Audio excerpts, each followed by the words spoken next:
Hey everybody, welcome to another episode of Pockets Full of Soup, the storytelling podcast. I'm your host, Jared Petty, proudly joined today by this guest, Mr. Daemon Hatfield. Jared, thank you so much for having me. Thank you so much for coming here. Damon, you are the first person to be stuffed into the tiny corner of my apartment. I feel honored to be the first. Yeah, first, hopefully not the last.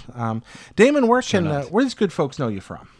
Well, some people might know me from a small little blog called IGN.com. Yeah, it's a tiny website. I've been hanging out there for the past 10 years. So Just talking about video games, yeah. 10 years now. And you do a few other things too, though, right? Yeah. I also make some music of my own, and I don't know, maybe someone has heard one of my songs at the end of a Game Scoop podcast once or twice. I've seen you DJ at clubs a couple of times. Yep. In town. Been DJing here in San Francisco for many years now. So, Damon, thank you for coming on, and we're going to start with the same first question that we always do. Tell me about somebody you're thankful for. Jared, I'm thankful for my dad, my father, Kenneth Carl Hatfield. So you chose your dad as somebody you're thankful for. Let's start at the beginning of that. Just encapsulate, if you don't mind, a few things about your father that make you thankful. My dad is, he and I have a very close relationship. Much closer than he had with his own father, than maybe a lot of people have with their dads. Hanging out with him is very much like hanging out with one of my friends. He is very relaxed, low-key, and he has the coolest taste, the hippest taste in music of anybody I know. Like, he knows, like, whatever, all those, like, the indie bands that are just starting to get buzz right now and just starting to blow up, he knows all of those guys. He's already heard their albums. He's already has an opinion on all of them. Really? Has he always been this way? Yeah, he's always been a very big music enthusiast. And he told me something that he decided when he was in his early 20s that always stuck with me, is that he noticed that most people, as they go into adulthood, just stop discovering new music like around their college age. It's like after college, the music that they listen to for the entire rest of their lives is just what they listened to back then. And he never wanted to be like that. So he's always made a point to seek out new music, listen to the new music, check out the new bands. And he's a pretty like simple guy. Like, he doesn't really need a lot in life. He's never really pursued a lot of money. He just wants like time to read his comic books, watch his TV shows, hang out with his grandkids, and of course listen to music. And so at his job, he just has like, he used to have internet radio stations up all the time. He's like scouring through music blogs. He's seeking out new stuff on his Spotify Discover playlists, and he's like always emailing me new songs. Now, and he decided this in his 20s that he wasn't going to fall behind. Is your dad a musician? Is he a maker of music, or is he an appreciator of music? No, he's an appreciator of music, a music enthusiast. And I think I don't know. He taught me growing up why music is important. Why we should appreciate music. And I have to guess that his love of music and exposing me to so much different music, there is literally never a time when music wasn't playing when we were at home. Like, unless we were watching a movie on TV or something, we were never eating dinner in silence. That was never a thing that would happen. It's just like when you get home from work, you put on a record and then you go about your day. And when we were in the car, we were always listening to music. He was always making mixtapes for us to listen to in the car. So it's really weird when I go to, like, sometimes I'll go to someone's house for like a dinner or something, and they don't have any music on. That always feels really weird to me. It's always like strangely quiet. It's like, did you forget to turn on? Did you forget to put the record on? Is this a habit is this a behavior that's followed you through your life? I mean, when you go home now, do you put on music? Yeah, absolutely. There's always music playing in our home now, and I'm always seeking out new music. I try to really try to stay on top of that. He's even better at it than I am. He emails me new songs on probably almost a weekly basis, and it's always new stuff that I haven't heard. But I have like my sites that I go to try and discover new stuff. But it is also very important to me to never stop discovering new music. Well, let me ask you this: you described your relationship with your father at this day and time as almost more like a friendship than a paternal relationship.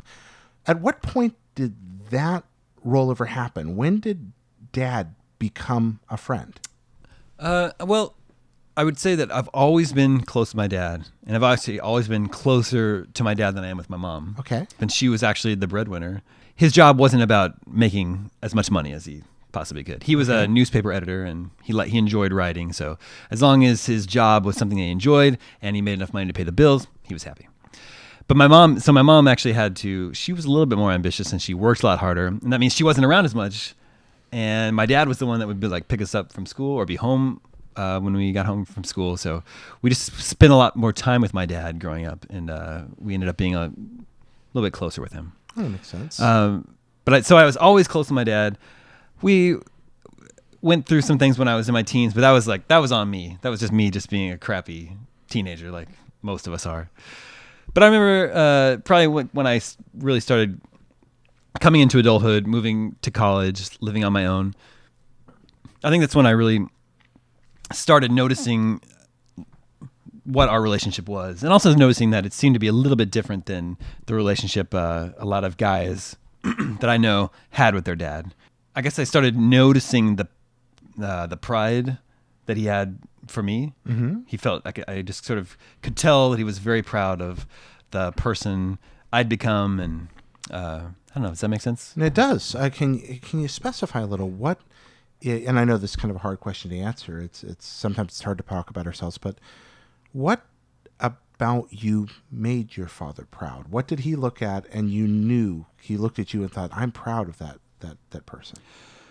Well, I think he's proud. Well, it feels weird to talk about. That's a hard question to ask, but I really would. If you don't mind answering it, I'd like to know. I mean, I will attempt to. But let's acknowledge that it's weird to talk about. This is what people like about me.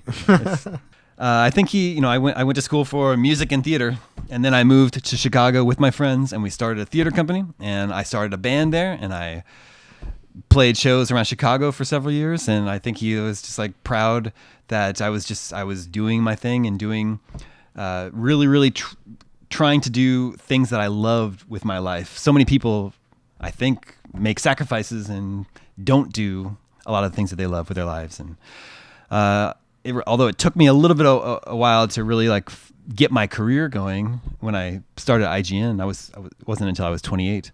But especially now, I'm definitely doing something with my career, my life that I really enjoy, and it's really fulfilling to me, and it's fun.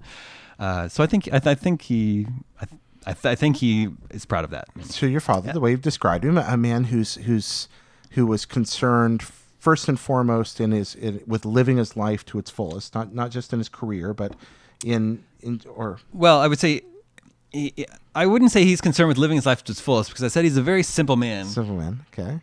I like to go and eat at the nicest restaurants, and I want to have the rarest beer that I can find. It's like I want to find the craziest, most expensive bottle of sour beer that I can find and afford. And my dad's like, this cider is fine. That's what I'm saying. Living life to the fullest. He's not really he's only traveled outside the country once, and it was with me when I dragged him to Japan one time. He doesn't have ambitious travel plans. So I think trying to live life to the fullest isn't quite the right way to put it for him. Just doing what makes him him happy. Like I said, simple guy. All right. He's he just really loves movies. So hedonism, not his thing. Not his thing. Really. No, I don't think so. Right. Yeah. So your dad, the newspaper editor, the writer, mm-hmm. who loved music, mm-hmm. has the son who became a editor. Your role now is a host, but you began working as an editor at IGN, right? Yeah. Who is a musician. He's proud of you. When you look at your dad, what makes you proud of him? My parents split up but it was after my sister and I were grown and out of the house. So they stayed together until after we had graduated from college. And it wasn't what my dad wanted, and it really was hard on my dad for a while. It's hard to talk about without actually going into all the nitty-gritty details. It was just a sad time for our family. But my dad, my mom was trying to make him compromise and who he is and what his values were, but he just was never going to do that. I admire the fact that that just doesn't take a lot for him to find happiness in life. Mm-hmm. Like I said, as long as he's got some good tunes playing, he can go play with his grandkids. as long as he can go see whatever the new movie is at the theater this Friday, like he's so good. Like that's all that he needs in life to find contentment and happiness. You meet a lot of people like that? I don't think so. I don't know. Do you? Not many. No, not many. A lot of people seem discontent with their life and their situation, and I have always tried to stay laser focused on enjoying my life, and I think I got that from my dad. Yeah. Yeah, I see a lot of people that just seem really unhappy or they're struggling, and I think a lot of people don't expect to be happy in life, don't expect to be able to do what they want to do. They expect to have to make sacrifices and give up the things that they love, and I don't know. I've really tried to minimize all that and try to enjoy my time on this planet as much as I can. Have you been as successful at that as you'd I like? think I've been very successful so far. So far, Yeah, so that's far. easier to say for like a single guy. I'm married now. We want to have kids, and I totally understand that there are compromises and changes that have to be made too. Well, I mean, in your father's life, so you said it doesn't take a lot to make him happy. He has simple things that he loves. Do you remember a time ever that he wasn't able to have those? Do you remember a time? I mean, there's never a time when he can't listen to music. Yeah. No, there's we used to have a family dog, a little miniature dachshund that my mom got. It was my mom's dog, but then the dog kind of liked my dad more. Yep. It was just like another incident in a long line of things that probably bothered my mom. But then, like when they were going through their divorce, their split up, and my mom had left my dad in the house by himself. At one time, she like came back and like took the dog, like while my dad was gone. She came and took the dog, and he came home, and she was gone. Yeah, and that was really hard on him. But like I said, simple guy. He, as long as he has his music to listen to, as long as he can be around family. Yep. Do you have a dog? I don't have a dog. I have a cat. You have a cat. What's your cat's name? Jackie Brown. Oh, that's a great name for a cat. That's absolutely wonderful. This dinosaur right here, we're going to name him later on during the show, I think. Okay. He doesn't have a name yet, but we'll get back to that in a second. Okay. What's you're telling me a lot about what your dad cared about his thoughts about you, your thoughts about him. What's your favorite story about your dad? When you think about your dad and there's just something, a specific incident or moment that makes you feel warm or happy or amused, what comes to mind? I have a lot of favorite stories about my dad. One that always comes to mind is when I took him to Japan with me. Oh, wow. You took your dad to Japan. Mm-hmm. That's the only time he's ever been out of the country. And it was my second trip to Japan. And it was when I was thinking about moving there and maybe trying to teach English, maybe like what you did. Mm-hmm. So we went to Japan, and then we went to a hot springs, an onsen. Have you ever visited the onsen in Japan? So I have. You look at me, and I was honestly too embarrassed to actually take the final naked plunge. I have been to onsen. It is a naked event. I could not handle the naked American guy in the midst of all the other guys. I was just never brave enough to go all the way through with it. Although I've been to onsen many times. Yeah, you do get naked here. So like that was actually what was so funny is that this is my dad's first time, probably my dad's first time ever going to like a public spa area where you're actually like, I mean, he goes to a gym, but I don't think he like gets in a hot tub naked with other dudes there. Yeah, but you like dress down, and then before you get in the hot springs, and then they give you a little towel. Right. Yeah. And the idea, the towel is like like this big, and the idea is that as you walk around the locker room, you just supposed to just like hang the towel in front of you. Yeah. So you're like covering up a little bit. Yeah. It's just there. It's a courtesy towel. Yeah. And so he looks at the towel like this, and he's confused, and I explain that to him, and he just looks around and he throws the towel back in his locker and he goes, "I'm American. I don't need to cover my balls." And then he walked into the hot springs.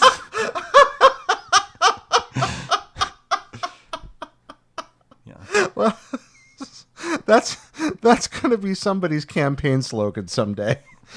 Yeah, for better or worse. That's a dad's story, right? He's a patriot. He's a patriot. Well, that's not the punchline I was expecting. Yeah. That's amazing. Thank you for sharing that one. Yeah. Oh my gosh! So where's your dad now? He's in Kansas. Kansas? That's where I grew up. He lives 20 minutes from our house that we grew up in, which my sister now owns. Okay. Yeah, when my parents split up, my sister took over the house. Okay. And now my sister lives there with her 5 kids, who are my nieces and nephews, and his grandchildren. Is he still working? Yeah, he works for. It's really random. A buddy of his got him this job, but it's just like a call center where he sells like industrial concrete. Okay. And like yard, like industrial level yard. Gosh, I don't know, like ornamentation and like concrete and patio stuff and like tiles and things like that. And people will call up and they'll ask questions, and he's like, "Oh yeah, that's tile number 43C26. Yeah, you want to use this type of cleaner on that tile," and that's what he does. That's amazing. But since he sits there, he can just like listen to his music all day long. Oh, so there he's got what he loves again. Yeah. There. So I keep going back to the music. Was your house just plastered in records growing up? Because you and I are roughly the same age. We grew up before the age of digital music. Oh yeah. So was it just tapes and vinyl wall to wall, or how was it? Excuse me. We had Thai food before this. He had big shelves for his records, and it was all over our living room. Okay. He still has them all in his house now. So yeah, my parents' record collection was destroyed in a flood. Most of it. It makes me very sad. They really loved the music there. That's a shame. You're a musician. You've been making music your whole adult life. You played in a band in Chicago. Now you DJ. You compose music constantly. Does your dad listen to your music? Yeah. Yeah, he's like my biggest fan by like a million miles. Yeah? Yeah. Okay. All right. What's your dad say about what you're It's actually, I can't really trust him. Like if I'm trying to get real feedback on a song, I can't really show it to him or play it for him because he's just going to love it. Like doesn't matter. Yeah. So you've never made anything he didn't like? I mean, he has very broad taste in music, but his sweet spot in his heart is always going to be like rock and roll. So I make a lot of electronic music, and some of that really isn't quite in his wheelhouse. Yeah. But he appreciates, I think, all the music I make, even if it's not something he would normally listen to. What's your dad's favorite song? It's funny. You asked that because it's the song that we heard earlier tonight. It's I don't know the name of the song. It's when we die. Spirit in the Sky. Spirit in the Sky. That's your dad's favorite song? I think he's claimed it has been his favorite song in the past. I don't know if it's changed, but Spirit in the Sky is at least one of his very favorite songs. No, you and I were sitting and talking about Spirit in the Sky earlier tonight. That's great. So that's his favorite song. What's your favorite? My favorite song is probably Steppin' Out by Joe Jackson. Ooh. Fascinating choice. Right, that's It's one of the best bass lines of all time. What you write a lot of songs. You ever written a song about your dad? No, that's actually I've never written a song about my dad. I've written a song about my mom and about their breakup, but I've never like written a song about my dad. Okay, so actually writing lyrics is not my strong suit. Mm-hmm.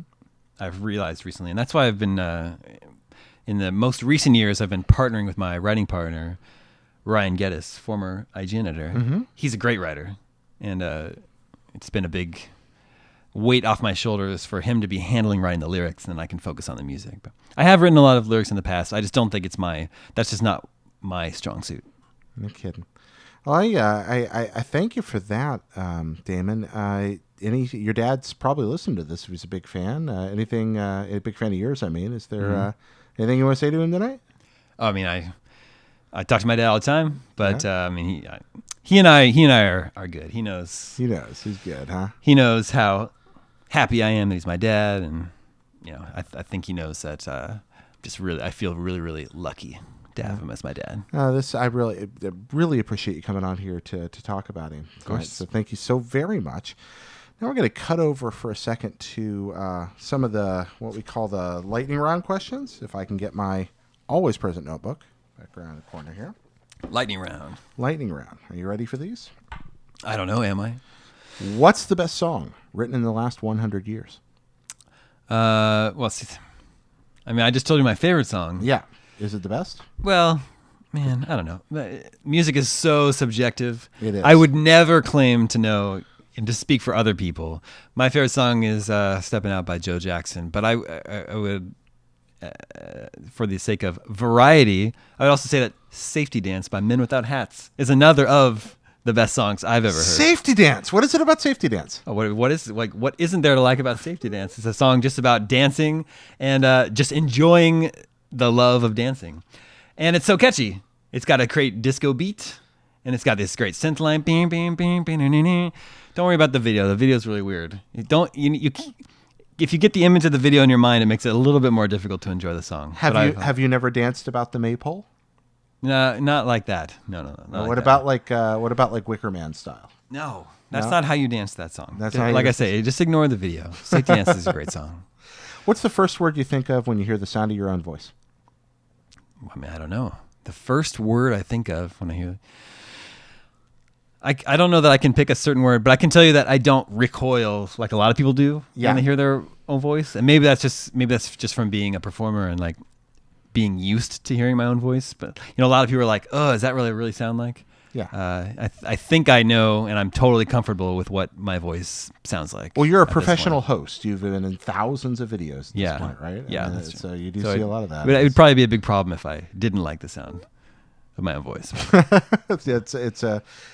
Does your dad watch your videos? I mean, he's watched some. He's not a gamer, so he doesn't like watch GameScoop.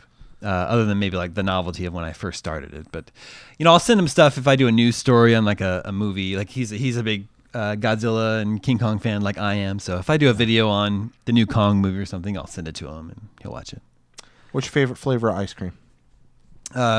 Secret Breakfast is the new ice cream hotness. It's it's an ice cream maker in San Francisco. Wow, the name of the shop escapes me, but it's called Secret Breakfast, and it has cornflakes in it and bourbon. Whoa. And it's really, really good. That sounds delightful. Yeah, it's great. Like, my first impression is, and then I'm like, all that sweet together. Yeah, that's probably pretty wonderful. Yeah. Humphrey Slocum, that's the name of the ice cream shop. That's the name of that. Yeah. That sounds more like a man than an ice cream shop. Maybe it's the man that makes the ice cream. Could be the man that makes the ice cream. The ice cream man. Yeah. So it's just what I call him. That's just sort of the name that I came up with. We were talking earlier tonight. If IGN ever does decide to close down, you can take GameScoop and make an ice cream shop.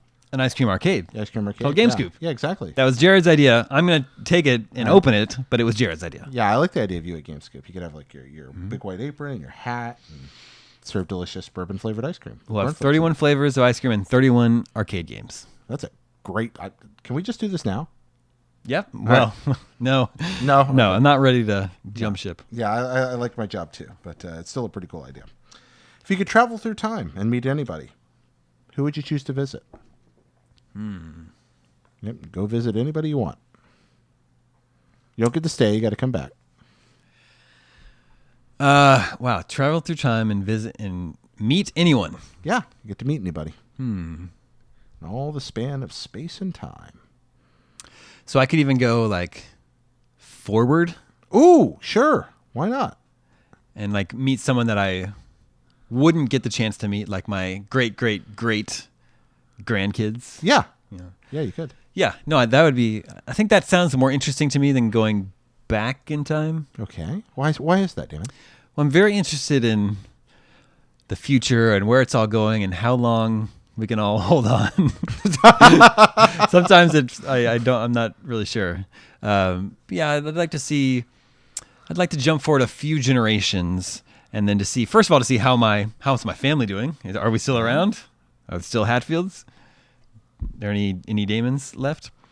And then also just to sort of get their view on us. I think that would be fascinating to get future generations' view on us and how we did. Do we do okay? Do we get a Yep. thumbs up? Yeah. And also, I just want to know what my grandchildren would be like at that point.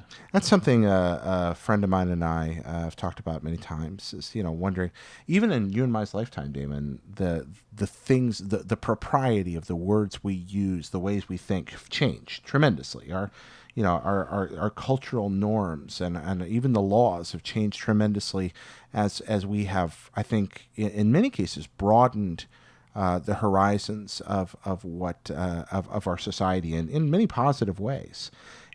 That makes me wonder what our kids and grandkids are going to look at us and go, man, they were so backwards. It's easy for us to look at older people and be like, man, they were, insert, derogatory, short-sighted term here.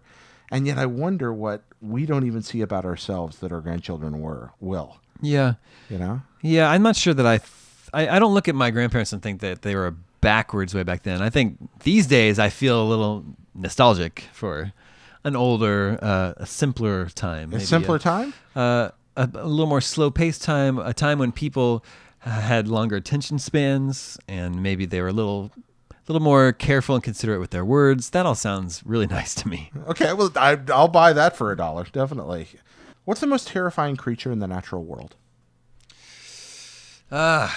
Probably, I don't know. I've had a long, healthy fear of sharks. Although it's kind of a love-hate thing, because I also think sharks are awesome, pretty cool. But the idea of being in open water, just a few feet below the surface, where it's dark and not knowing what's there and swimming around me, that's a very terrifying feeling to me, and it's something that it comes back again and again in like a recurring nightmare, that I'm like underwater and can't see what's around me. I don't know which way is up. Ooh, it's very, very scary to me. And there's a shark out there somewhere, maybe. Yeah. Ooh. Yeah, sharks. I'm with you. Sharks frighten me, but they're also like fascinated. amazing, right? Yeah, And yeah. like so cool. They're such cool creatures. Absolutely, almost as cool as dinosaurs. Dinosaurs are very cool. Yeah, dinosaurs are pretty great. I'm Flamingos are okay too. a little far removed from dinosaurs to find them scary. No, if dinosaurs were like walking around, I'd be frightened of them. But in their current like rubbery or bone state. Yeah, but sharks are kind of the dinosaurs that we have today. Yeah, they've been around since the dinosaurs. Yeah. And they're still here. So That's also just really impressive. Yeah, that shows a tremendous like That's staying power. staying power, exactly. And I have a lot of respect for staying power. What's your favorite word? Jared, everyone has the same favorite word, their own name. All right. So is it Daemon or Hatfield? Well, I think it's your first name. I mean, that's kind of I don't know if that's a cop-out, but I've heard that before. That's Yeah? a real thing. Like, if you want to ingratiate someone to you, if you want to get someone on your side, say their name to them. Really? Mm-hmm. Have you been controlling me this entire time? Have I, Jared? I think you have. Oh, would you kindly? People tend to people totally perk up when they hear their name. Would you kindly, Jared? Mm-hmm, No. Aside from that, though, another word that a word that I really like is what word do I really like? I like the word crush. Crush. Crush is a really fun word to say. It's very satisfying. It gives me a nice picture in my head of me like crushing something. Oh, you're such a peaceful dude. That's interesting. What do you want to crush? I don't necessarily want to crush anything. It could be as simple as crushing a can or I can. crushing a podcast, crushing an episode of Game Scoop. You could crush an orange crush can. Yeah. That'd be like 2-layer crush. Yep. Kind of great. Double crush. Double crush. Who was your first kiss? Are we talking about like real kiss or like a peck? I'll leave it up to you. My first real kiss was in 7th grade. Her name was Megan Voiles, and she was my girlfriend at the time, but we hadn't kissed. And like after school, we set up this like bike ride with another friend who was a girl, and this other friend was totally like trying to push us together and set us up to kiss. So we like came to this, like we were riding on these trails in these woods, and we came to a creek, and the other friend was like, "I'm gonna go ride up ahead a little bit. You two stay here." And we sat there on the creek, but for a really, really long time until I got up the nerve to kiss her. And it was just like, it'd been so long. She was like, "Well, should we go?" And I was like, "Yeah, let's go." And then I just like whipped my head around and finally kissed her, and that was my first real kiss. Did you guys immediately ride away afterwards? Yep, we're like, okay, let's go. Wow. And you were the kiss initiator. Yeah. That's why. Yeah, we sat there for a very, very long time until I finally got up the nerve to do it. Cake or pie? Pie, easily. Cake can fuck off. I don't know if I'm allowed to say that on your show. You can say anything you want. No, thank you. Cake. Pie. I'm a pie man myself. Yeah, like a pecan pie. Oh, pecan pie's great. It's probably my pie of choice. Yeah, that's a great pie. That's I'm just thinking about pecan pie. No, I don't want a cake, especially like white cake with white frosting. It's like, ugh. What's one question you have for me, Damon? How do you think this interview is going? I think this interview is going marvelously. Thank you very much.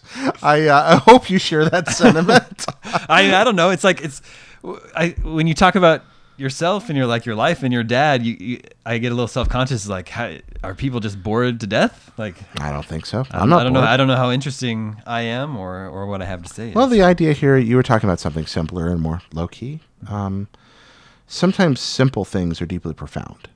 And I hope that in the relationship between a father and a son, there's plenty that people are going to find interesting if someone chooses to talk about it for half an hour. Yeah. So I think that there's plenty of merit in that, and I do very much thank you for coming. The only part of the interview that I think might be a problem is the fact that I realize I've been pulling on a hair on my ear for the last 5 minutes on camera. They'll fix it in post. Yeah, they'll fix it in post? Yeah. I think I'm post, and I'm not very good at it, so...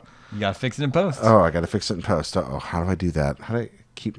Just like scrub my hand off? Yeah. Okay. Just like, if you're using Premiere, just bring a black bar in over Just here like on you. Here on the side. Yeah. That's what lower thirds are all about. Those are those parts that pop into the bottom of all our videos. We're just not wearing pants. Yep. That's why those are there. It's, they're just so constricting. So hot. No, hey, I want to have a kid someday, and I'm told you need to just let them free. You want to avoid heat on You're not those wearing little pants guys? right now. No, yeah, no. okay, neither am I. No, Pants we don't have any pants on here. Pants free.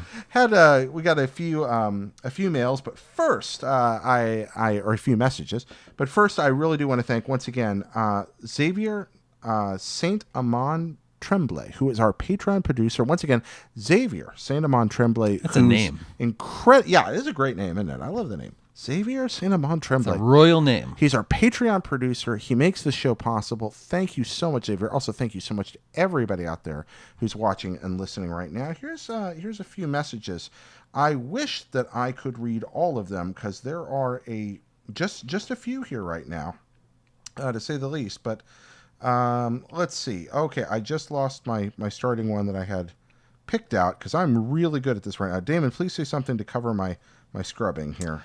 Well, can I say the name that I've been thinking of for the dinosaur here? Yeah, we're wanting to name the Stegosaurus. Angie got him, and we're looking for a name for him. What about Plates? Plates. I like Plates very much. I like Plates. Plates the dinosaur. Audience, do you approve of Plates? What's your vote? Let us know in the comments below. Yeah, Plates yes, Plates no. But yeah, do let us know. Tweet at us at, you can use the hashtag PocketsFullOfSoup. Hashtag Plates the Stegosaurus. Plates the Stegosaurus. Or just mail us at mail@pocketsfullofsoup.com. Right now, Amanda McGuire says, I'm thankful for my best friend Chandra, who makes me a better person. We have people, they put their own thank yous in. That's what your friends are supposed to do. That's great. Yes. I'm thankful for my friend Chandra, who makes me a better person. Right now, Chronicles of DJ says, I'm thankful for my wife for putting up with my flaws, fears, and being an overgrown child. Yeah. But mostly for letting me be me. That's a sweet sentiment. So many of us guys are really just overgrown children that women put up with for some reason. It's really So let's see. shocking. Saeed Sid Al-Thumble. I forgive me if I said Thumley. I'm so sorry, Saeed. I apologize for my terrible pronunciation. Saeed says, my professor and mentor, Kathleen Jeffs. Without her, I would be lost. I was never, ever close to my teachers as much as her. You have a great teacher ever? Oh, I had multiple great teachers, yeah. I've had many as well. So many I can barely even know where to start. I think about an incredible college, Varner and Jim Kristoff. I think I'm going to leave people out, but still, I will never forget Mrs. Szymanski from third grade. Mr. Szymanski? Mrs. Szymanski. Mrs. Szymanski, who explained to us that the way to spell her name was to remember Z-Man on Ziski. That was how we were supposed to do that. Let's see. Dylan says, I'm thankful for kiwi, the loveliest fruit on this earth, skin and all. Yeah, kiwi's that's a fine-looking fruit. Kiwi is a delicious fruit. I'm a big fan of the kiwi. Absolutely. I had a friend in high school who had a dedicated kiwi eating spoon that he brought with him. Kiwi spoon? Yeah, it was his kiwi spoon. That's what he called it. Yeah. He's I mean, you never know when you're going to be in a situation where you need to eat a kiwi. Yeah. So it's smart to just keep it with you. He'd bring his kiwi, but then he had this tiny spoon he would eat his kiwi with. So it was very interesting. He called it his kiwi spoon. Solid Duff, just like you, says, thank you to my father, who has always been there with me no matter the situation. Guys, there's so many of these tonight. I can't read them all this evening. I'm going to try to read more on the next episode. Thank you so much for these. If you have mail you'd like read on the air or that you just want me to read and hopefully reply to, you can send that to mail@pocketsfullofsoup.com. That's mail@pocketsfullofsoup.com. I do try to reply to all of those, and I'll keep trying to do that. And if you want it read on the air, let us know in the message. We might be able to do that. Again, we get a lot of mail, but we appreciate it. Things have been really good for us thanks to you, kind audience. Thank you so very much for watching, for listening. Your subscriptions, which have meant a great deal. You can't know how helpful that is. And the many, many of you who have chosen to support us on Patreon at patreon.com/JaredPetty, which is a godsend that I don't even know how to describe how helpful that's been. So thanks a lot. We're always open to your suggestions. Damon, our special guest this evening, Daemon Hatfield, the good people of planet Earth would like to know more, I believe, about the things that you do day and night. What do you want to tell them about? Well, I host a show called Game Scoop. If you haven't ever heard of it, you can check it out at youtube.com/GameScoop. It's also a podcast you can subscribe to in iTunes or your favorite podcast service. And then when I'm not hosting Game Scoop, I'm making music. I release music under my own name, Daemon Hatfield. There's DaemonHatfield.com, but maybe my SoundCloud would be it's a bit of a friendlier place to listen to music. That's just soundcloud.com/Daemon Hatfield. Excellent. And if they want to follow you on Twitter, where can they do that? That's at Dame0. At Dame0. Because my first music project was called Monster Zero. Oh! And only Godzilla kids will get that reference. And everybody should be a Godzilla kid. So that's Damon, what's the best Godzilla movie? The best Western one is Godzilla 2014. Mm-hmm. But I like the sillier 1960s Godzilla movies. Mm-hmm. Maybe like Godzilla versus the Sea Monster, that sort of era. I think when they made Godzilla, when Godzilla stopped looking fearsome and he just looked really cute. Mm-hmm. I like that era of Godzilla films. Godzilla versus Mechagodzilla, where he looks perpetually puzzled, kind of. Yeah. He has like googly eyes, pretty much. I know the part you're talking about. Yeah. All right, so should this be Plates the Dinosaur? What should we name the Stegosaurus? Do you like plates? Do you have another suggestion? Mail us on the show or send us a tweet. Once again, #PocketsFullOfSoup. Thank you so very much. Thanks to all of you, and we'll see you again soon. Bye-bye. Thanks.